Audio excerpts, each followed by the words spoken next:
اذان پڑھ رہے ہیں جب میرے نبی کا نام گرامی اس میں گرامی سنتے ہیں تو سیدنا صدیق اکبر رضی اللہ عنہ نام سن کر آپ انگوٹھے چوم کر آنکھوں پر لگاتے ہیں، اذان مکمل ہوتی ہے۔ حضور نے فرمایا میرے یار بلال تجھے پتہ ہے آج میرے یار صدیق نے کیا کیا؟ لوگ دلیلوں میں پڑے ہوئے پوچھ رہے ہو سرکار کے عشق بغیر دلیل سے کیا جاتا ہے۔ لوگ کہتے ہیں بلال کہاں لکھا؟ ہماری قسمت میں لکھا۔ اور ہمارا خرچہ ہم بیٹوں پر اپنا خرچہ کریں، اسپیکر پر ہمارا خرچہ، لنگر پر ہمارا خرچہ، تم ڈھونڈتے رہو، ہم سرکار کا میلاد مناتے کیونکہ حشر تک ڈال لیں گے ہم پیدائش مولا کی دو، حشر تک ڈال لیں گے ہم پیدائش مولا کی دو، مثل فارس نجد کے تلے گراتے جائیں۔ جب تک کم ہے ذکر ان کا سناتے جائیں گے، جب تک دم مرحبا مرحبا مرحبا مرحبا مرحبا۔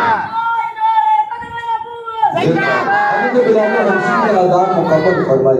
میرے نبی نے فرمایا یار بلال تجھے پتہ ہے آج میرے یار صدیق نے کیا کیا؟ حضرت حضور میں تو اذان پڑھ رہا تھا، مجھے نہیں پتا آپ کے یار صدیق نے کیا کیا۔ ہر صحابی کی یہ سوچ تب نہیں تھی تو سوچ اب آئی ہے کہ نبی کو معاذ اللہ کوئی خبر نہیں۔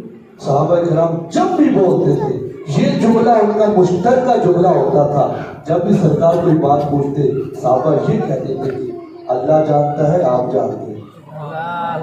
یہ ہر صحابی کا جملہ تھا، حضور آپ بھی جانتے ہیں اللہ بھی جانتا ہے، حضور آپ کو خبر ہے بتائیے میرے یار صدیق نے آج کیا کیا ہے؟ حضور نے فرمایا میرے بلال آج تو اذان دے رہا تھا، جب میرا نام سنا نا میرے دیوانے نے، اس نے انگوٹھے چوم کر آنکھوں پہ لگا دیے، اور حضور کتنے خوش ہوئے۔ میرے نبی نے ارشاد فرمایا جو یہ بندہ عمل کرے گا ہمارا نام سن کر چوم کر آنکھوں پر لگائے گا، میرے نبی ارشاد فرماتے میں ہوتا ہاتھ پھڑ کے جنت داخل کر دوں۔ اور بتاؤ ہمیں کیا چاہیے؟ کتنا پیارا یہ وظیفہ ہے۔ اور حضور نے ارشاد فرمایا کل قیامت کے دن فرمایا میں اس بندے کی شفاعت کروں گا اور جنت کی صفوں میں اسے داخل کر دوں گا۔ 120 صفیں ٹوٹل ہوں گی جن میں سے 80 صفیں سرکار کی امت کی ہوں۔